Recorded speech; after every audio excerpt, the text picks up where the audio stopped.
Record. Atëherë përshëndetje të gjithëve. Mirë se keni ardhur në një tjetër sesion të webinareve Empower Biz Webinars që organizohet në kuadër të platformës Biznesi Im.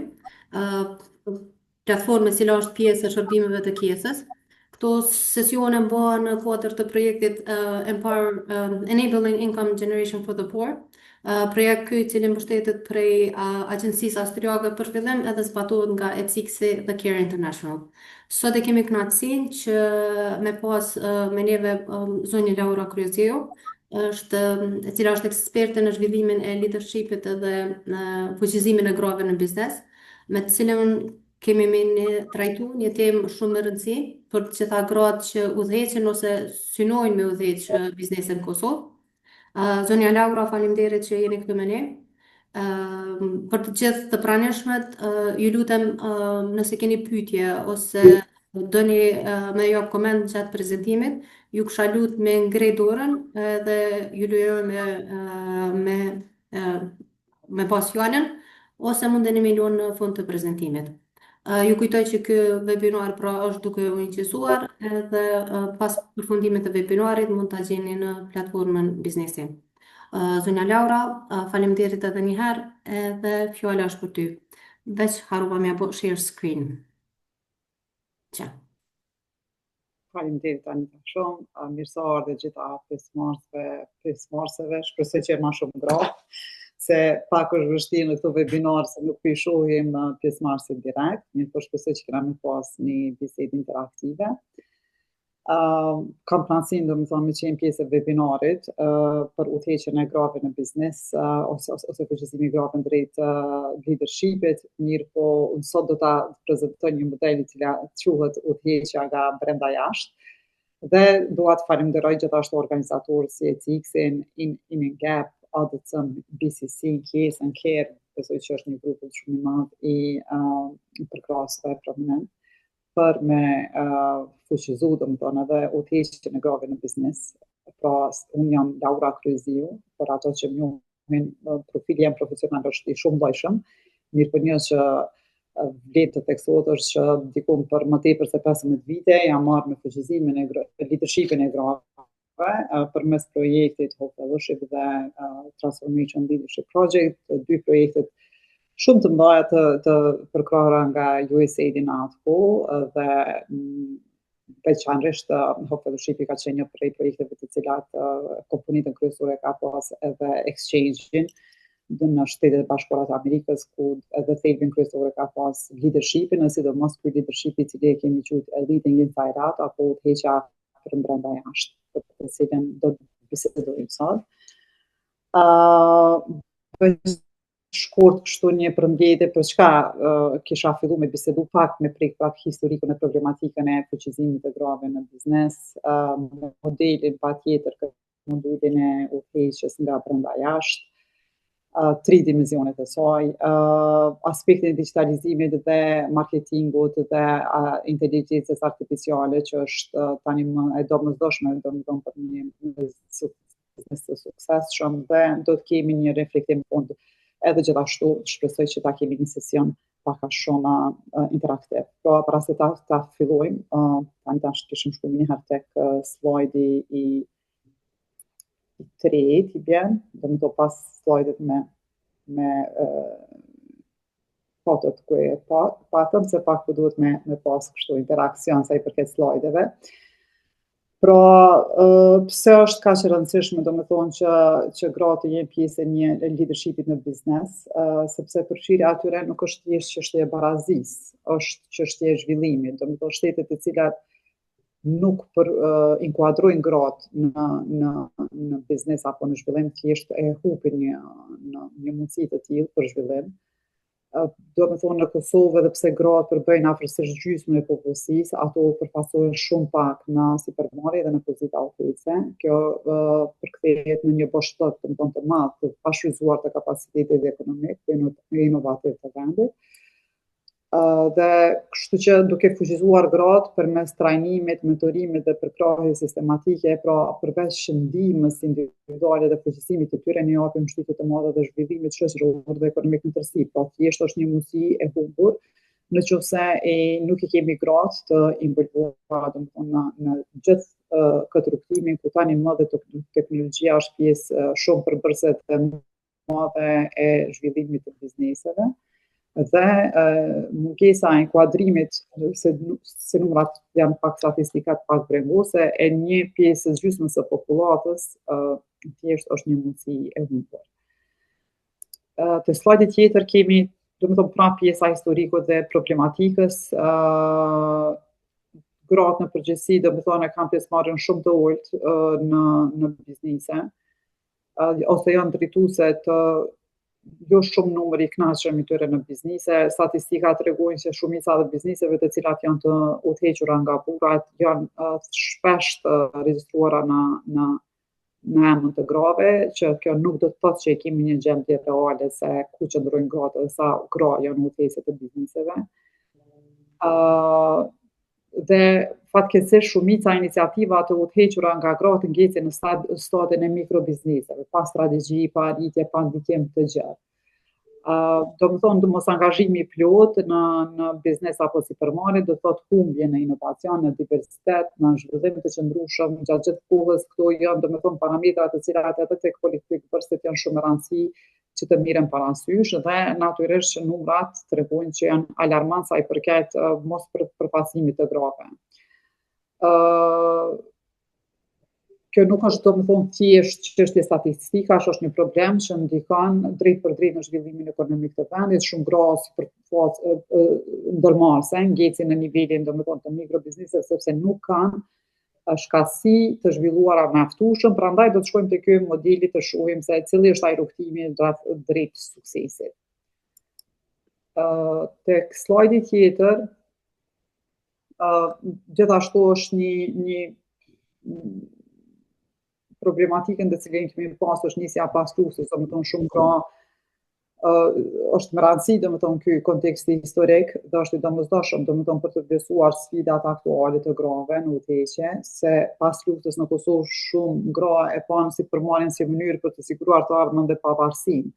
Ne kemi pas, ndoshta tash nuk e di se participantët se çfarë moshe janë, mirëpo menjëherë pas luftës ne kemi pas nga sistemi afatret, kemi pas të përjashtuara gratë nga çdo vendimarrje, po dhe burrat, një gjithë shoqëria kanë qenë një vakum deri 10 vjet ku nuk kanë pas pjesëmarrje, gratë nuk kanë qenë udhëheqëse, as të bizneseve, po as ndonjë procesi. Dhe natyrisht pas luftës për burra ka qenë shumë më lehtë kyçja, prandaj kemi pas të projektin për shembull leadership të fellowshipit, ku gratë janë identifikuar liderën në pozita kyçe edhe në sektorin privat, janë dërguar në Shtetet Bashkuara të Amerikës që të zhvillojnë shkallësitë e tyre projekte dhe të implementojnë. Një intervenim i tillë ka qenë i domosdoshëm që gratë të kyçen, ka vështirësitë e kyçes së tyre kanë qenë shumë më të mëdha pas luftës se sa të mashkujve. Këtu kemi një statistikë që në fillim të viteve të 2000 gratë ishin aktive kryesisht në tregti të vogla dhe shërbime me pak qasje në financa dhe rrjete profesionale. Ato përballeshin me mungesë, siç e përmenda, të trajnimit, kapitalit dhe mbështetjes profesionale, pavarësisht progresit shumë gra ende nuk arrin të kalojnë në fazën e leadershipit strategjik edhe pas 25 viteve, nga kjo kohë, dhe nuk kanë ndikim të gjerë në treg. Kjo natyrisht prapë është një element që tregon që ne duhet të kemi një qasje të re që fokusohet në rritjen e qëndrueshme të këtyre të udhëheqjes të grave dhe të bizneseve të tyre. Laura, përveç këtij kontekstit historik ndoshta që i ka përcjell, sa i rëndësishëm është edhe ai kulturor që pamundson këtë rast të grave me qenë lidera.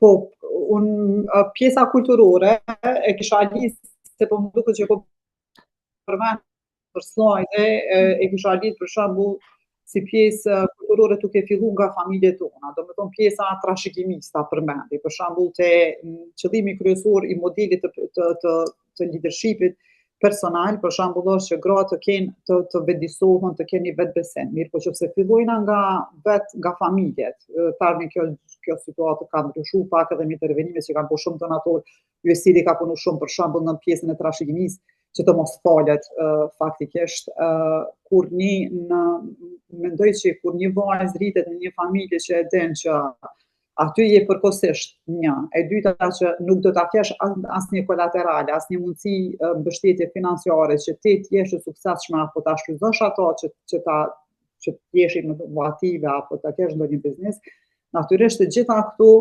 premisa ndikojnë që në vetbesimin e grave. Domethënë ky është aspekti kulturor, të cilin ne vajzat janë rritë të cilat kanë qenë të zhveshura për i krejt kësaj infrastrukturës mbështetëse, që ajo të ketë një vetbesim që të thotë, po unë kam tek e fundit një banesë, kam një veturë apo diçka mund ta vendosi si kolateral, ta marr një kredi edhe të filloj një biznes. Domethënë të marr parasysh që mbështetja nuk ka qenë, edhe natyrisht këto ne kemi një situatë krejt ndryshme tani, mirë po kjo ka ndikuar edhe vazhdon të ndikon domethënë për gjenerata, atëherë kjo është aspekti kulturor ku zanafilla është familja. Pastaj kemi profesione tjera të cilat janë profesione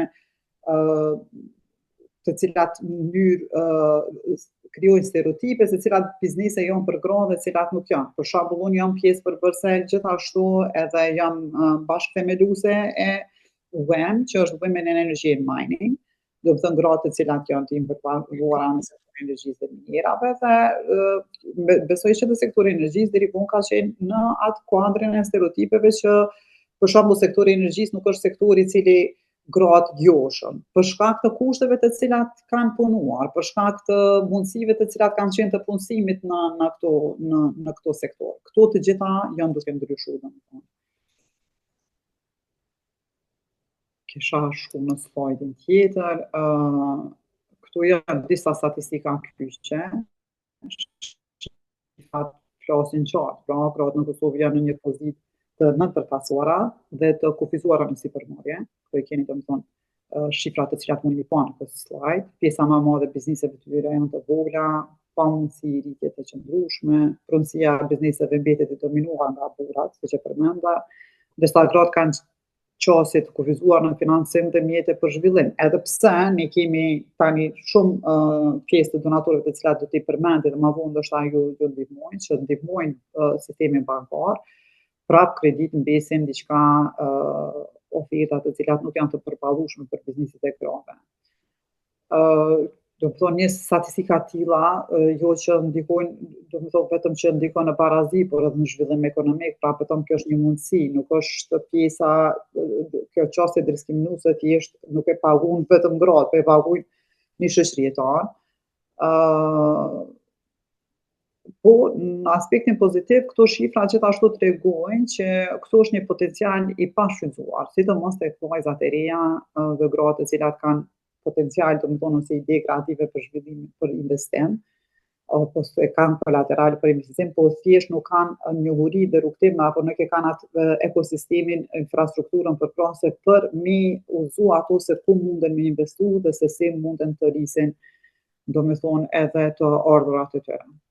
Nuk po i përmendi domethënë këto si shihet gjendja aktuale, pronësi domethënë vetëm 18% nga 9100 biznese, mikrobiznese i kemi më pak se 9 punonjëse, qasja kufizuar në financa domethënë vetëm 15% kanë përdoru kredi bankare.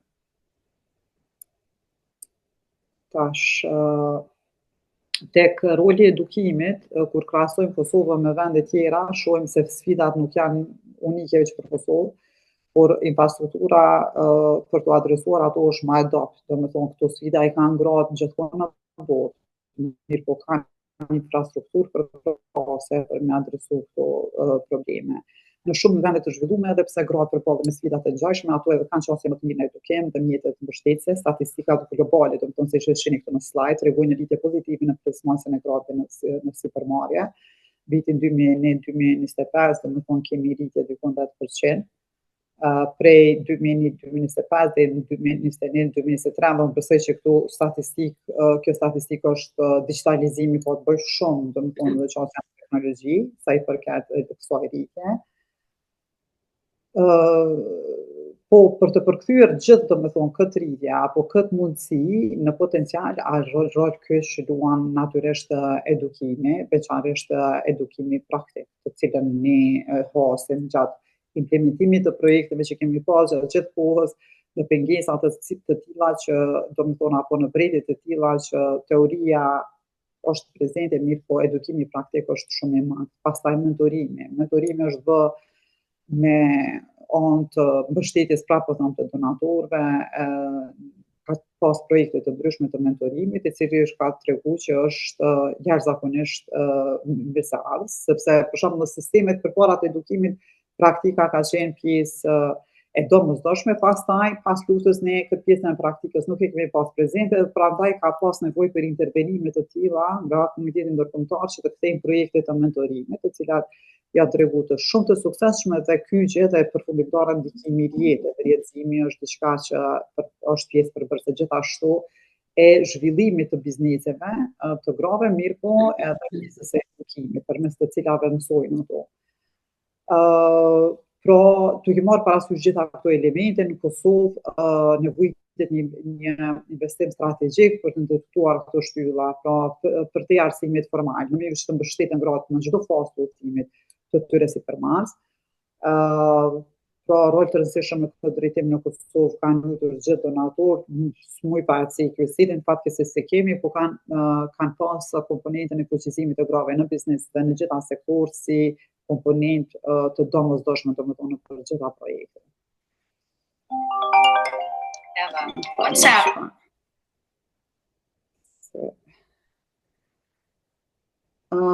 Këtu për shembull praktik dhe pozitiv, patjetër që e përmendi organizatën, sepse organizata është pjesë përbërëse dhe është trashëgimtare e fellowshipit të projekteve të cilat i kemi zhvilluar.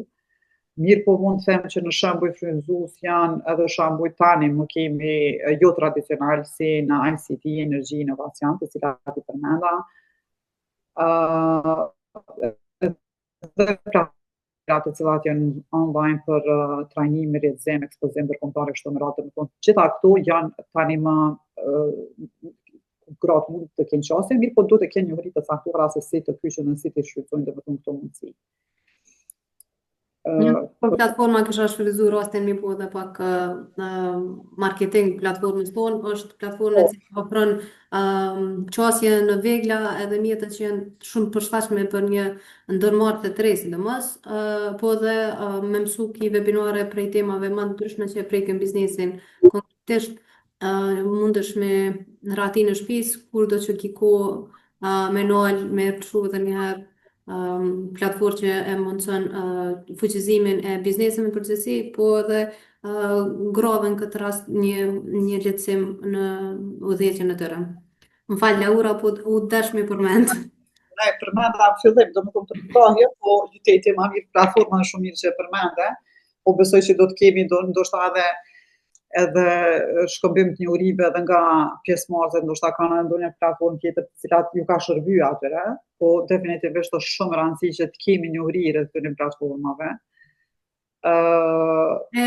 Që zakonisht edhe pse ka platforma ndryshme, përdorimi i tyre është shumë i vogël edhe ç'është me thonë lehtësitë që i ofrojnë këto platforma kanë njerë janë shumë pa gratë, sidomos bizneset nuk i dinë që munden mi shfrytëzu. Definitivisht mungesa e informacionit është diçka që janë edhe vetëm të fus në këtë drejtim, sepse ka shumë platforma, shumë informacion, mundona me qenë një hap me kohë, mirë po megjithatë pa marrë pjesë, domethënë në webinar, pa marrë pjesë në diskutime të tilla si vendore, si globale, rajonale, është mbet mbrapa, domethënë sepse është shpejtësia e zhvillimit të këtyre platformave është e jashtëzakonshme. Prandaj domethënë ky edukimi i vazhdueshëm është kyç, domethënë sa i përket suksesit, kështu që unë jam shumë përkrahase e madhe të edukimit të vazhdueshëm. Tani kisha kalu te kjo pjesa, domethënë gratë në udhëheqje dhe në biznes, pak si hyrje të modulit të cilin do ta prezantoj, është jashtëzakonisht klasik, mirë po domethënë në ekonominë digjitale tani ku jemi edhe gratë luajnë rol shumë të rëndësishëm sepse leadershipi, të cilin ne kemi provuar gjithmonë është se Edhe nëse dallimi mes leadershipit të grave dhe burrave është se gratë janë më gjithëpërfshirëse, domethënë e kanë një leadership shumë më gjithëpërfshirëse, i cili është shumë i nevojshëm tani, domethënë në kohën të cilin jetojmë. Derisa udhëheqja nga brenda jashtë është një filozofi që thekson rëndësinë e zhvillimit, domethënë personal, bashkëpunimit, veprimit konkret dhe duke ndërtuar një leadership të qëndrueshëm, sepse shkon nga leadershipi personal, participues dhe në akt aktiv,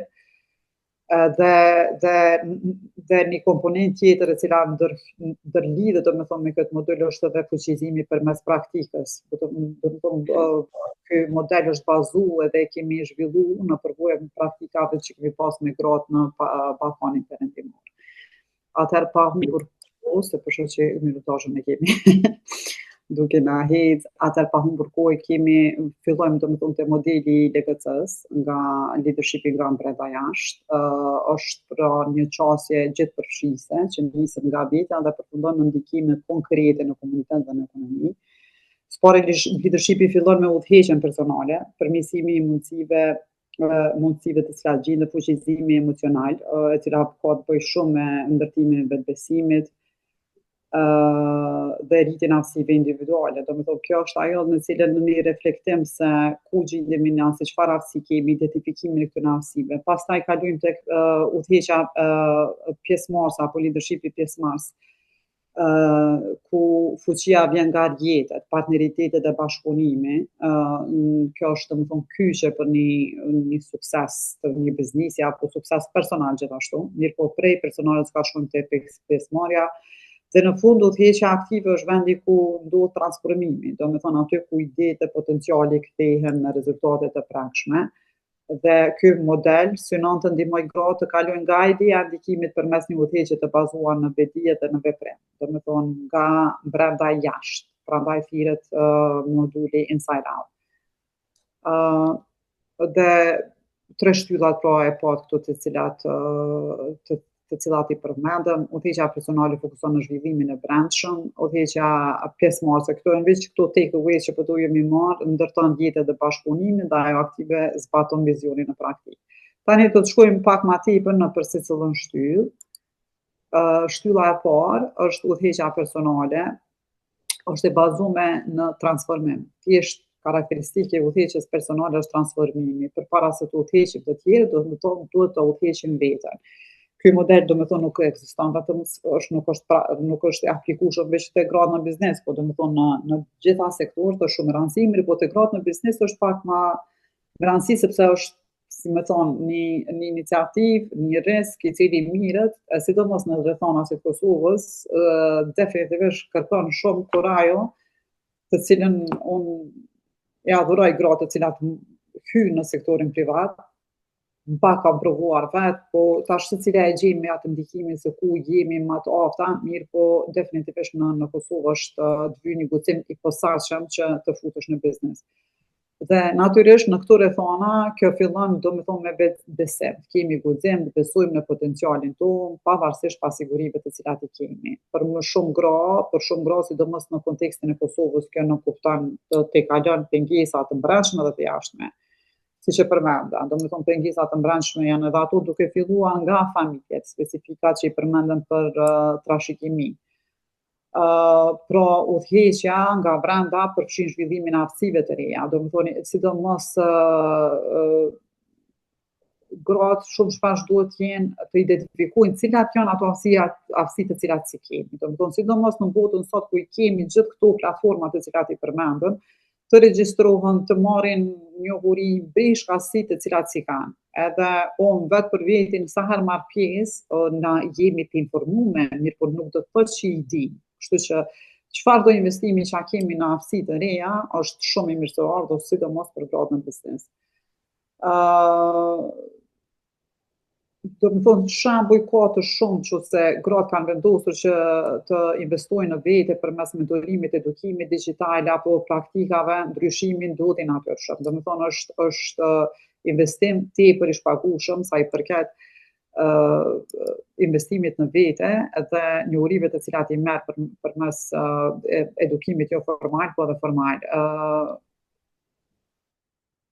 Pra, fuqizimi fillon nga vetbesimi, gratë shpesh përballen me pasiguri, investime me njohuri dhe mundësi, domethënë është jemi një hap me kohën, këto janë domethënë gjitha ato, si me thonë, tekst të cilat vijnë mi marrë me veti, shembuj të ndryshëm i përmendim, domethënë të mentorimit, të platformave, kështu që kjo është një pako e tonë e cila na vyn edhe cili është ai rrugtimi i cili neve na shërben që të fillojmë të udhëheqim veten nga brenda. Udhëheqja shtylla e dytë, udhëheqja pjesëmarrëse. Udhëheqja pjesëmarrëse është thelbi i rritjes së qëndrueshmërisë të biznesit apo fillimit të biznesit. Ajo fillon me bindje se nuk jemi vetëm, se suksesi e madh arrihet përmes lidhjeve kuptim plota. Domethënë, ne që se fillojmë një biznes, edhe nuk e dim se a ka dikush tjetër që e bën këtë biznes në Kosovë, a ka dikush tjetër që e bën më mirë apo më keq, ose si të mësojmë për praktika të tilla. Domethënë, përmes rrjedhëzimit na e kuptojmë se ku qëndrojmë me idenë tonë, me biznesin tonë, apo na e dim që në Kosovë për shembull bizneset kanë qenë shumë të thjeshta, jo shumë inovative ato mikrobizneset, edhe gjitha përkrajet që kanë qenë të donatorëve kanë qenë për parukeri, për beauty salons, për bizneset të cilat nuk kanë pas edhe s'kanë qenë shumë kuptim plota dhe natyrisht një qasje strategjia vetëm rreth biznesit ka qenë kush lokacioni, sa domethënë mundesh me pas myshteri që thojnë, kështu me radhë, po jo një strategji pak ma kuptim plotë sa i përket një biznesi i cili mund me qenë më i veçëndrueshëm e ka lënë atë sfidën e mikrobiznesit. Në kontekstin e supermarketës, kjo do të thotë të ndërtosh jetë të qëndrueshme, domethënë të bashkëpunimit me mentor, partner, investitor dhe gratë tjera që ndojnë aspirata të ngjashme. Domethënë duhet edhe të inspirohemi të tjerëve. Këto rritje nuk ofrojnë vetëm mbështetje, por edhe shërbejnë si burim, por edhe ide të reja, domethënë zgjedhin thjesht janë burimi i motivimit. Tani më përmes digitalizimit, qoftë në bashkëpunim nuk është me kufizuar siç e përmendëm aspektin gjeografik. Ne sot mund të lidhemi çdo domethënë me do të një shembull nga vetë, ka ndikuar shumë shpesh edhe te ne si gra, pa marrë parasysh në cilën sektor kemi punuar, që të shohim mundësitë vetëm brenda Kosovës, apo mundësisht brenda rajonit ku jemi, sepse kufizimi që kemi pas në lirinë e lëvizjes, për shembull, kemi menduar që na nuk kemi mundësi as me bashkëvepru diku tjetër, as në rajon leqi në Kosovë. Dhe mendoj që me hapjen e lirisë së lëvizjes fizike, mendoj që ka ndodhur që edhe një farë hapje e lirisë lëvizjes mendore, që ne t'i hapim kufit dhe mendojmë që si do përmes mjetit të digitalizimit, mendojmë që ne ndoshta atë t'i masim shkallësitë tona, se na shumë shpesh kemi qenë shumë vetë kritik, sepse tu e marr parasysh që jemi shtet i ri, shtet të cilë gjithmonë kanë shiqur se ti je alo tu ndërtu, shumë shpesh kemi menduar që na nuk i kemi shkallësitë e duhura. Domethënë kjo mungesa vetbesimit që po flasim te aspekti i leadershipit personal. Po kur kalojmë te leadershipi participues, kur i kalojmë na pak këto kufi ose spaku qytet me qytet në Kosovë, s'po them hiç më lart, pastaj në rajon, që nëse bëjmë masa krahasimore, atëherë shohim se ku qëndrojmë. Kjo është një farë vetëvlerësimi se ku jemi na sa i përket ndërmarrësisë që e bëjmë. Kështu që besoj që në këtë rast, ku e kemi digitalizimin si një qasje bashkëpunimi që nuk sheh kufi gjeografik, është mirë që produktorët në gjitha këto platformat pikërisht që edhe të rriten mundësit, po edhe të bën një farë krahasimi se ku qëndrojnë. Pra, kjo pjesa e pjesëmarrësës është një prej shtyllave kyçe sa i përket domethënë pjesëmarrësës leadershipit pjesëmarrës. Dhe këtij modeli që e përmendëm. Po edhe shumë çka me thonë këtu, po pelu ndoshta në bashkë bisede. Shtylla e tretë, natyrisht shtylla e tretë pasi kemi ndërtuar bazën personale, shkallësitë e duhura të cilat na nevojitën dhe jetën bashkëpunues, vjen momenti kur ne duhet me vepru. Udhëheqja aktive është pika e vizioni, ku vizioni përkthehet në veprime konkrete dhe në vlerë reale. Kjo formë leadershipi nuk kupton të jesh afër klientit. Për shembull, çfarë do biznesi që ki, të njohësh tregun dhe të marrësh vendime të guximshme për të ndikuar. Domethënë tani këtu veç je pak si në fazë më të konsoliduar, domethënë atë të shkallësive tua, një veten se ku mundesh se çfarë shkallësi ke, e dyta e din se who's who që thojnë anglisht, e din se ku janë këto mundësi, ku është rrjedhimi, ku njerëz edhe tani është pjesa për veprim edhe që këtu hyn ajo pjesa e guximit që nuk duhet të ndalemi nëse jemi që thonë shqip ja kemi bojë zmetin kësaj pune. Kështu që atëherë është ku hyn në aspektin për të ndikuar edhe kjo është leadershipi aktiv.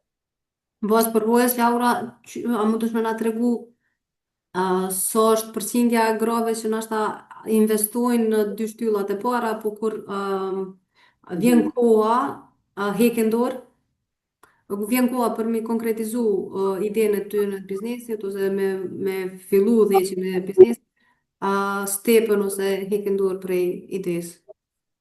E po, a din qysh, tash me statistika s'kam, kam raste shumë inspiruese, po ka dhe raste ku ti thu, po qysh është e mundën që dikush si kjo, apo heki dorë, se shumë shpesh i kemi gratë që janë shumë të mira sa i përket njohurisë, rrjedhimit, po kur vjen pjesa te ky leadershipi aktiv, ti qysh si hezitojnë edhe tërhekën, edhe për këtu natyrisht që ka shumë rrethana të cilat i pengojnë domethënë grave që t'ecin përpara. Mirë po, besoj, nëse muj më të përgjigj shkurt, janë ato gra të cilat nuk i presin kushtet perfekte. Domethënë këtu lun shumë rol guximi, sidomos në biznes. Qose i din, domethënë i ki njohuritë, i din rrjedhimin, po gjithmonë i ki edhe rreziqet, edhe qose merr bish me shiqu rreziqet, atëherë hapi në rreth këtij leadershipi aktiv është shumë i vështirë. Edhe këtu kur flasim për leadershipin përgjithësi, këtu domethënë këto gra që kalojnë çat urë, domethënë që kalojnë në leadershipin aktiv, ato janë lidera. Domethënë kjo është ku kalon testi, domethënë për krejt njohurive, për krejt këtyre komponentave që të vyjnë që mos shndrun në lidere, atëherë kur e kalon edhe gjen këtu luan rol guximi, sepse nuk presin kushte perfekte. Edhe e ballafaqohen me rrezikun, ballafaqohen edhe me suksesin. Gjitha këto gra që kanë bërë shumica kanë qenë shumë suksesshme, sepse edhe nëse kanë ra, e kanë ditë se çka duhet me bëu herën tjetër. Domethënë, kjo është përqindje s'kam shumë doja, sot unë vetë për veti nuk jam shumë e guximshme edhe pse dukna, po është pojeta që varet duhet me gjetë atë hapësirën se ku ti nihesh më konfidente. Mirë po, duhet me marrë parasysh që nuk mundemi na gjithmonë me prit kushte perfekte për me bëu hapin përpara. Ato të cilat nuk i presin këto kushtet perfekte, ecin përpara, ato e kalojnë testin e leadershipit. Kështu që kjo është domethënë besoj që kjo është ai hapi i fundit ku udhëheqen gratë në biznes drejt leadershipit.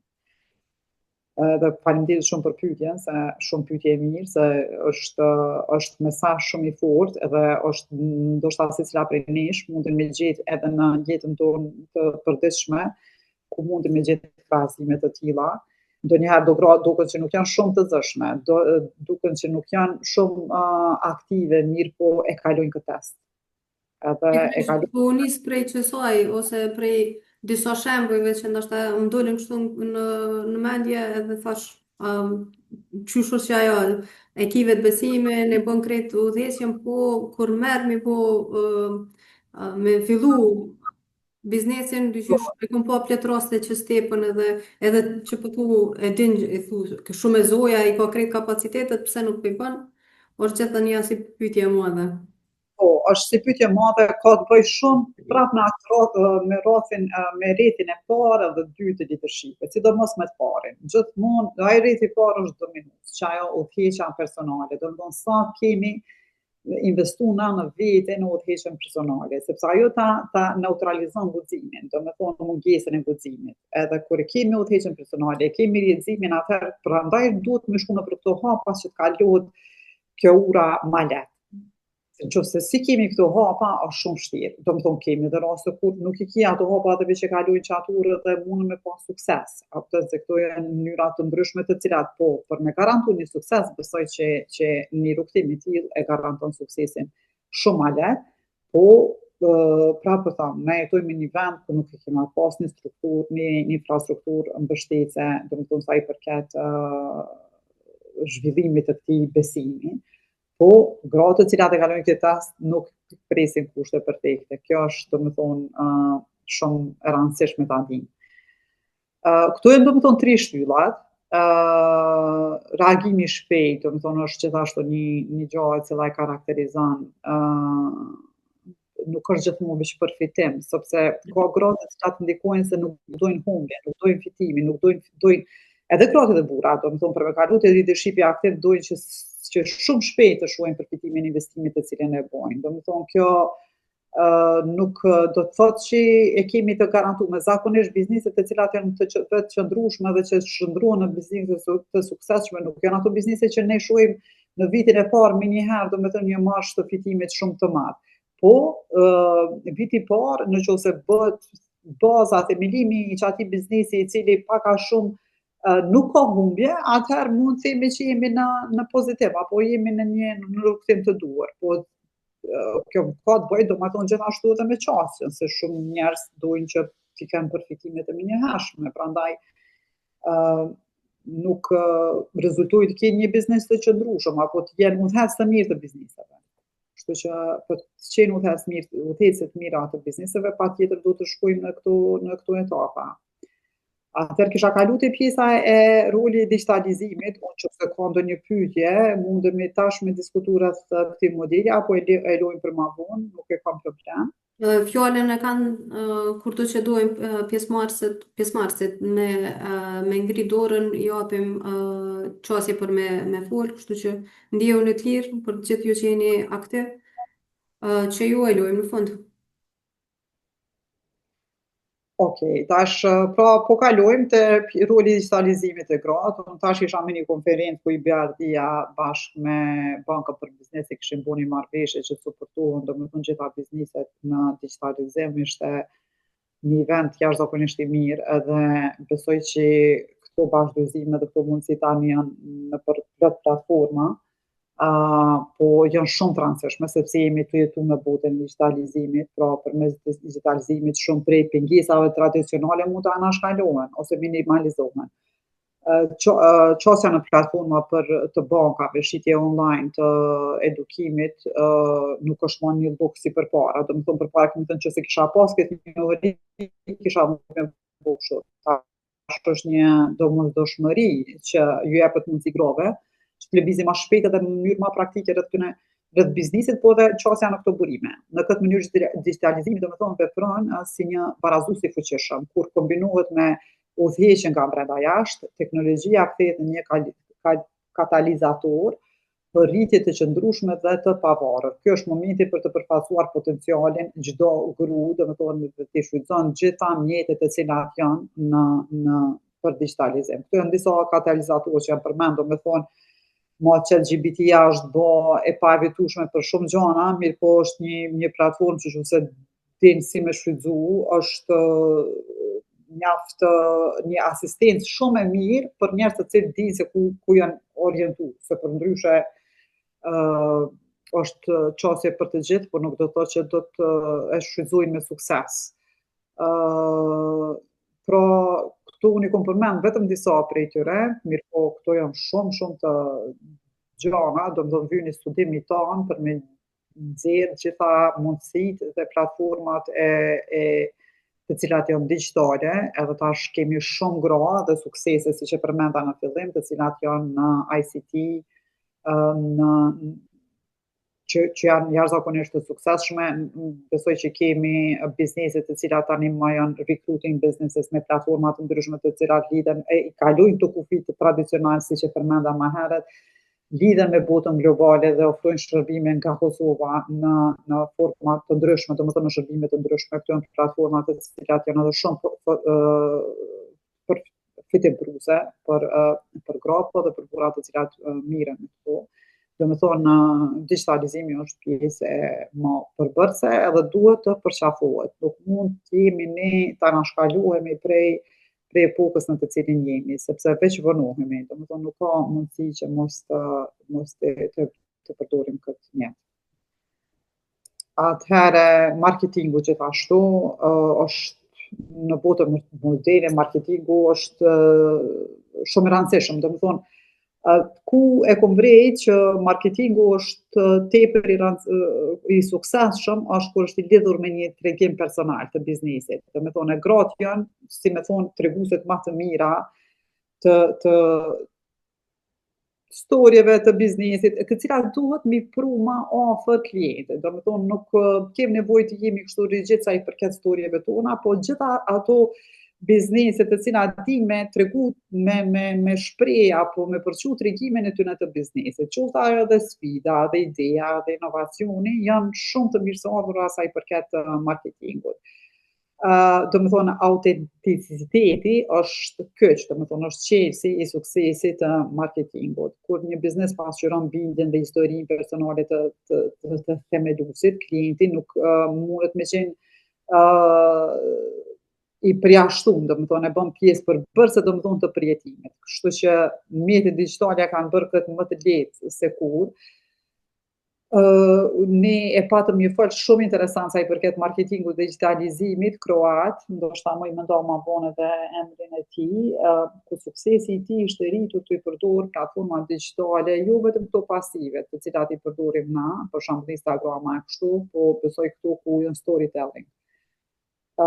TikTok, Reels, gjitha këto në të mirën e promovimit të produktit duket se janë shumë të suksesshme. Do me thonë, ai pat margjina maramendse, do me thonë të rritjes edhe të lehtëzimit përmes, do me thonë, ndarjes së storjes së biznesit të tyre, edhe duke promovu çdo produkt përmes, do me thonë, një storje. Kështu që këto janë disa, si me thonë, tips të cilat si duket janë hoxha përfituese edhe janë dominuese sa i përket do të thonë promovimit të biznesit apo produktit të juaj. Muj më parë kemi pas një webinar ku kemi folë për strategjinë e marketingut edhe folë si e ndohu që bizneset e na e kanë si mungesë të plot këtë storytelling pra të biznesit tyne. Edhe nuk i kushtojnë as pak rëndësi, e që është një element shumë i rëndësishëm, se që ajo e lidhë që thatë edhe ju me klientin. Këtë storytelling e anashkalojnë do me thonë komplet, prej emrit kur ja vnojnë biznesit, prej logos që e përfaqëson, marrin diçka gjithmonë të gatshme, diçka që ju duket mirë, po ndoshta krejt bizneset harrojnë që klientin funditës don me pas një qasje e tashme një farë ndërlidhje që Emocionale, emocionale me brandin që e konsumon e përfaqëson ose si çka do. e vërtet shumë, do me thonë, storytelling na e shohim edhe veten, na e shohim veten në platformat të cilat i shiqojmë, shumë shpesh ta merr vëmendje diçka se është storytelling. Do me thonë, si ka storytelling ti met ma gjatë në qatë faqe. Si është vish një kështu si foto, është vish e te kalan. Kështu që definitivisht storytelling është një prej mënyrave më të mira të marketingut të cilat po karakterizohen tash në bashkëpunim me platformat të cilat janë ekzistuese, varësisht se cila platformë i përshtatet biznesit tu. Kështu që është definitivisht një gjatë që duhet me promovu. Atëherë, në këtë pikë, do me thonë ku takohen sfidat me mundësi. Në slajdin tjetër, në këtë pikë është e rëndësishme të kuptojmë të çdo sfidë përmban një mundësi. Do me thonë dhe për gratë në Kosovë, sfida që lidhe me përfshirjen në sipërmarrje në biznese dhe në leadership nuk janë vetëm barjera, janë mundësi për të riformuar një sistem. Nëse adresohen me strategjitë e mërfillta, pengesat ekzistuese, qoftë mungesa e mentorimit, finansimit apo rjeteve mund të shndrohet në piknisje për një model të ri të zhvillimit.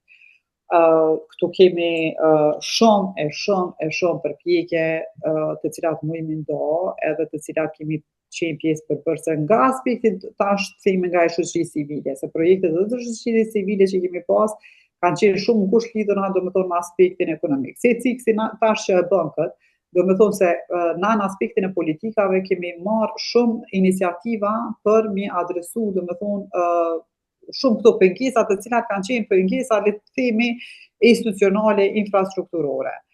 Për shembull në aspektin e prodhimit, më kujtohet viti 2004-5, ku ne kemi marrë iniciativë atëherë raw material tax, do me thonë taksa në landën e parë, në Kosovë ka qenë dikon 10%, e pa, nuk ka qenë e kategorizuar. Do me thonë 10% ka qenë që se ti do me bo vaj nga lule djeli, e bjen lule djelën e importon, njësa i ke pas taksën si lule djeli, si me pru, do me thonë vajnë të gatshëm për Maqedonisë pezojme ke pas 1% taksën, ndërsa në lule djeli ke pas bashkë me taksa doganore, diku në zdi, i bike 12-13%, vish në lanë të parë, e ku të flasim asnej për motivimin e prodhimit që ka qenë e pamundën. Besoj që kjo tash ka ndryshu, mirë po këto e mora si shembull ku duhet të krijohen, do me thonë, çdo mungesë mund të më shndru pastaj edhe në oportunitet. Themi për lobim, për ndryshim, ose ndryrimin e kësaj të kthena do të thonë sfidat në mundësi. Ka dhe shembuj tjerë, ndoshta kemi dhe shembuj nga participant, po këto janë ku takohet sfida dhe mundësit nga pengesa strukturore. Do të thonë na fatkeqësisht kemi pas, pastaj kemi pengesa financiare që kemi pas, rrjedhimit e kështu me radhë. Mundësia për rritje të qëndrueshme, do të thonë, në kupton që boshllëku aktual mund të kthehet në avantazh strategjik përmes qasjeve inovative, përmes lobimit, përmes avokimit dhe mbështetjes sistematike. Do të thonë një biznes apo një lider e suksesshme në biznes nuk mundet me qenë kufizuar veç në punën e saj. Do të thonë praktikat më të mira, sfidat duhet të kthehen, do të thonë edhe në avokim, përmes leadershipit participues dhe aktiv, iniciohen, do me thonë, edhe politika dhe qasje sistematike të ndryshme të cilat edhe bizneset tjera mund të përfitojnë nga, do me thonë, sfidat të cilat ne kemi parë rrugtimin tonë që ose unë jam udhëhese një biznesi. Atëherë, edhe kjo pastaj vetë ky rikthim të qatë në pozitë tjetër në të cilën ti që ose synon leadershipin në qatë sektor, bësh ma e merr hapësirën tonë dhe thjesht. Po nuk mundemi na me marr hapësira tona që ose miremi veç me sektorin, apo vetëm me punën tonë, apo vetëm me biznesin tonë. Atëherë kemi leadership personal, pjesëmarrës pak, po leadershipi aktiv në kupton që të ngrisim zorin, do me thonë, edhe ndryshojmë sistemin pak edhe për të tjerë. Laura, kemi një pjesëmarrëse e cila po don me thonë ose me bëu diçka pyetje. Ermir, nëse mundesh. Ermir, apo na dëgjon? Po. Apo më dëgjon? Pak me vështirësi, nëse mundesh të lutem pak më shumë e fol. Po, unë deshta më kyshte që ja pjesa të storytelling, deshta me pyet zonin Laura, kur është faza më e mirë për me bëu çat storytelling? Në fillim kur ta krijosh një biznes apo mas një periudhe të caktuar? Shumë pyetje e mirë, faleminderit shumë e mirë. Besoj që storytelling zakonisht nuk kupton që ki diçka me tregu. E për me pas diçka me tregu, dush me qenë, do të thotë që ti dush me qenë kamesi i inovacionit apo biznesit apo fillimit. Do të thonë, ose dush me pas një produkt, ose dush me pas një fillim, do të thonë, të cilën një iniciativë që ke ndërmarrë, se natyrisht që llojet e bizneseve janë të ndryshme, tash s'e di specifikisht se cilin biznes ndoshta jetu e mendua apo e ke, po thjesht dush me pas një ose produktin me tregu se çush kjo është te çaj produkt, se po do me promovu këtë produkt, se mendon që kjo është e nevojshme, ki histori, ki tregim brapa. Do të thonë, duhet me pas një tregim brapa asaj kur ti vendos me bëu storytelling. Ndoshta ose mundesh me pas të lidhur me vështirësi që i ke pas, mirë po në fund duhet me pas një epilog storytelling.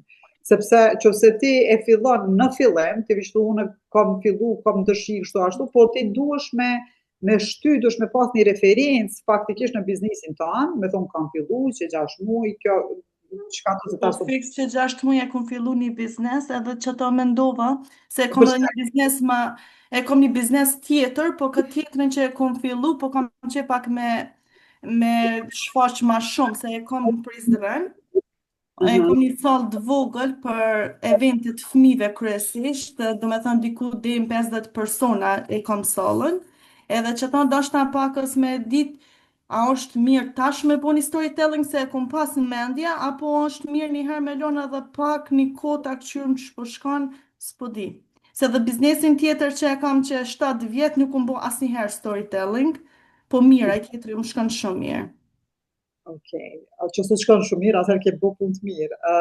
Unë mendoj që në këtë fazën ku je, ti patjetër dush me pas 2-3 evente, dush me pas një eksperiencë. Këto bizneset të cilat te ke hap, do të këto janë experience oriented businesses. Do me thonë bizneset të cilat janë të lidhura me eksperiencën, në cilën ti patjetër dush me pas 2-3 neja, 2-3 referenca, apo 2-3 kande të fëmijëve ku Jo, ata në fakt i kam disa evente që i kena bo aty, ndoshta diku rreth pikë kurriket, i kam diku rreth 35-36, nuk po jam çaq e sigurt për numrin.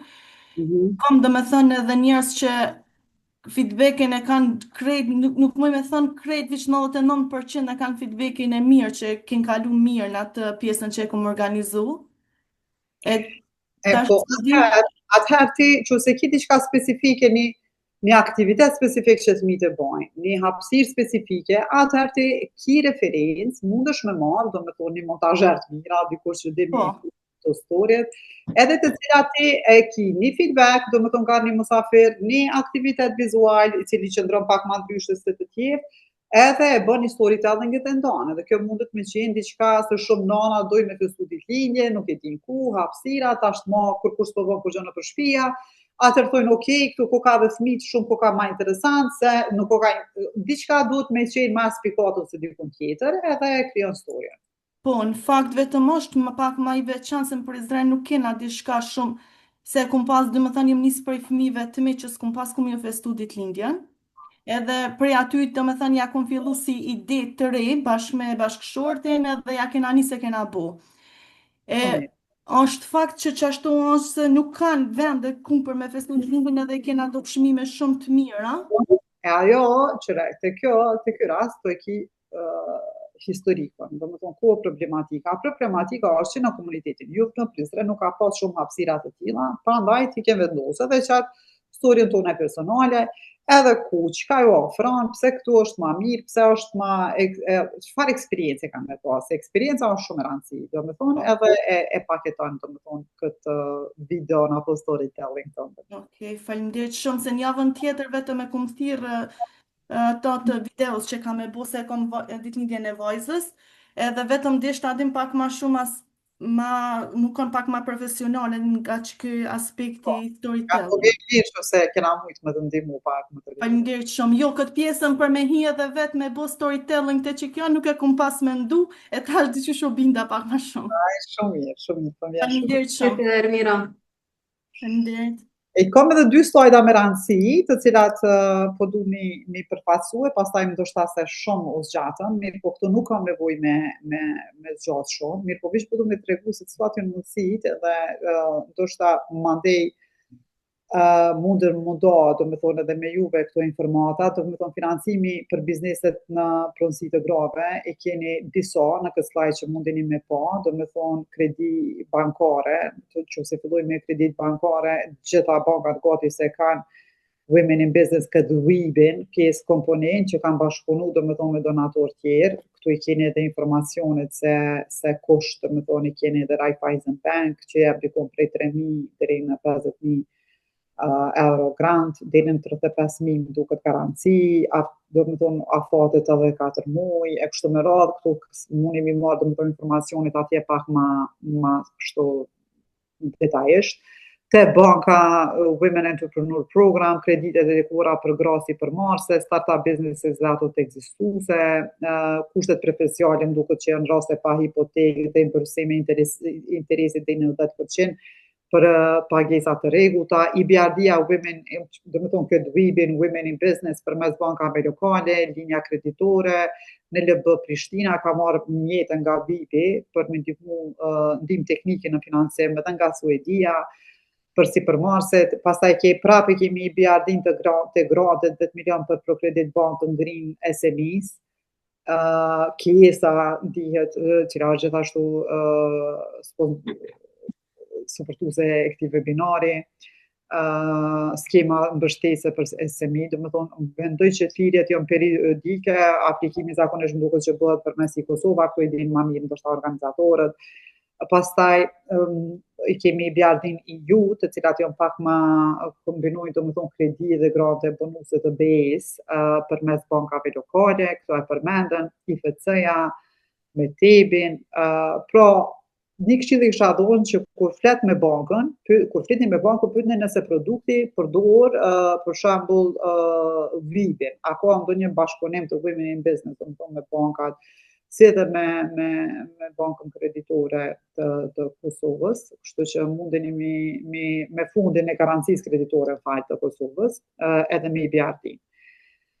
Shkojmë te pjesa tjetër është trajnimi, domethënë se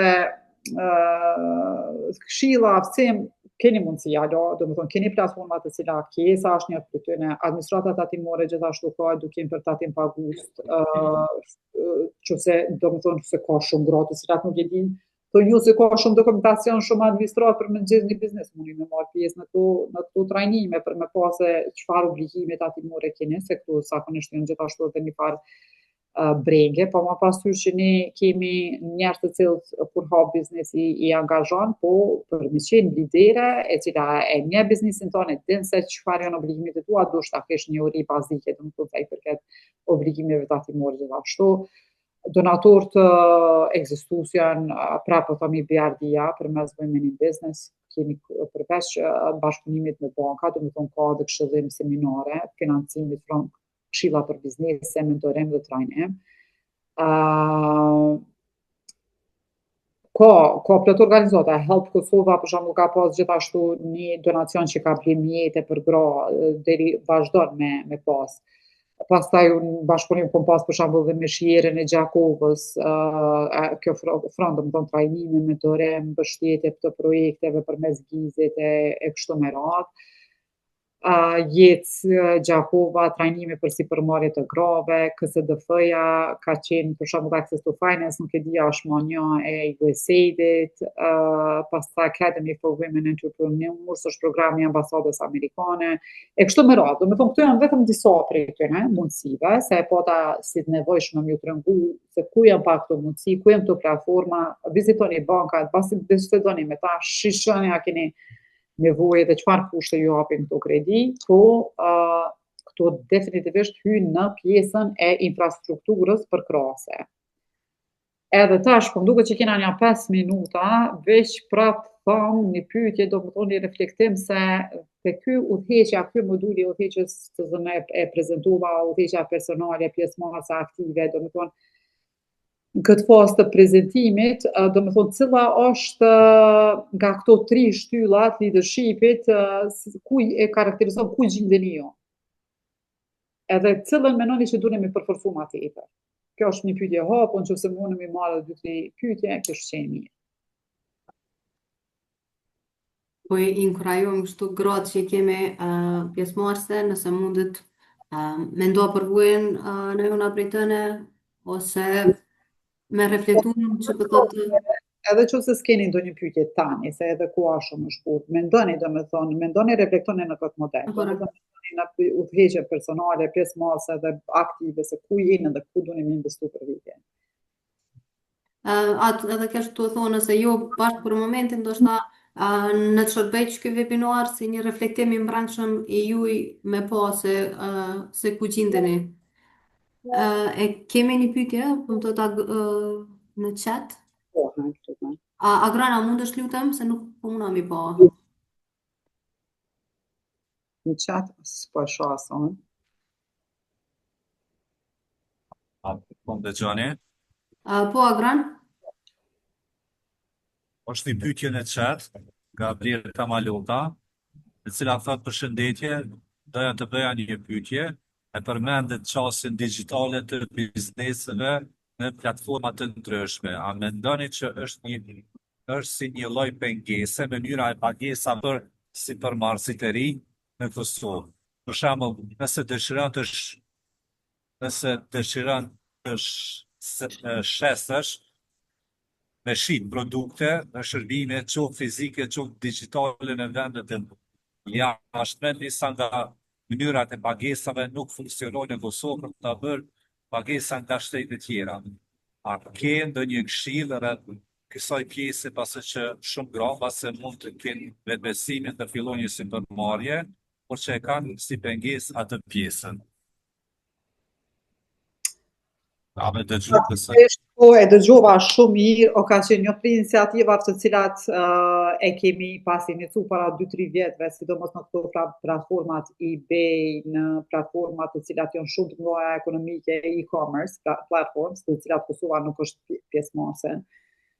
Këtu është fatkeqësi që shteti nuk bën kërkesë, domethënë sepse këto platforma zakonisht po mduket mbështeten prej bazohen në këshillat apo në direktivat e UN-it, në cilat Kosova ende qëndron domethënë si shtet që është me footnote, edhe ka mbetë domethënë një lobim shtetëror i cili një kërkesë shtetërore për Ministrisë së Industrisë më duket, se kështu ka qenë ideja që me dorëzu të këto platforma që me bë Kosovën anëtare, duket që njëra prej tyre veç i ka hapur dyrë për Kosovën, po ndoshta e ciksi bashkëpunon më shumë me Kiesën me këtu edhe merr informacion më tepër që ju dam, po definitivisht është pengesë shumë e madhe, është një preventiv të cila është një si të themi një barierë në cilat bizniset tona, sidomos ata që kanë të shesin me produkte, nuk mundemi plasu në këto e-commerce platformat, për shkak se Kosova nuk është anëtare e tyre. E di që njerëz kanë gjetë mënyra përmes Maqedonisë, Shqipërisë, kështu me radhë, mirë po kjo definitivisht për bizniset të cilat kanë produkte për me shitur janë pengesë. Kjo na kemi pas një iniciativë, sidomos bashkëpunësim për shembull me disa me shtëljetit tan. Për shembull, Airbnb-ja ka qenë problem, Booking.io ka qenë problem për Kosovën, sidomos më duket që Airbnb-ja dhe ata kanë përcjell një rrugë të tillë ku përmes lobimit të avokimit me vendimarrësit e kanë kriju, domethënë kërkesën për me hap platformën e Airbnb-s për shembull për Kosovën dhe që ka të ardhuna shumë mira për njerëz të cilët pozitojnë prona të tilla. Mirë, po sa i përket produkteve, kjo shkon përmes rrugtimit të cilin e përmenda, e cila është çajo pengesa e infrastrukturës së mbështetjes. Unë më përmend se kemi një mekanizëm kuadër të projektit, është mekanizmi për transformim digital, edhe japim grant të bizneseve. Shumë bizneseve të cilat kanë fitu këtë grant kanë pas mundësi me kriju platforma të e-commerce-it, që i kanë funksionalizu shitjet produkteve të tyre në bashkëpunim me bankat. Ka qenë në e vërtet proces shumë i komplikuar, po veç ka fillu që me thonë këto testimet e para dhe shitjet e para kanë dalë suksesshme.